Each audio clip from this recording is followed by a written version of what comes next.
คืออายุวันนะสุขภละ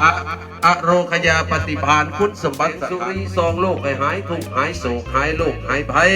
ไสยตูภะบังไสยมังก็ได้ไปศึกษาหาวิชาความรู้ต่ออยู่ที่ประเทศสาธารณรัฐสังคมนิยมเวียดนามท่านทั้งสองก็เป็นผู้ที่มีคุณค่ามากกันหน่อยจึงหาภาพมังอายุวัตนังเตเสเวตังยโสไสยตูภะบังไสผู้ทรงศีลอันพิเศษผู้ยกเพศอาคมน้ำอันนี้ผมเป็นได้มาจากตมเหมือนน้ำอยู่ในโลกน้ำอันนี้พุทธคุณเพิ่นว่าไว้เป็นน้ำที่ไปงดสงสาธุเด้อน้ำอันนี้งามคันวิทย์ใส่สาวห้ามก็ให้งามเอยองที่ตกไปกับหมุนแห่งอาคานี้ให้เจ้ามีเคหังหลัก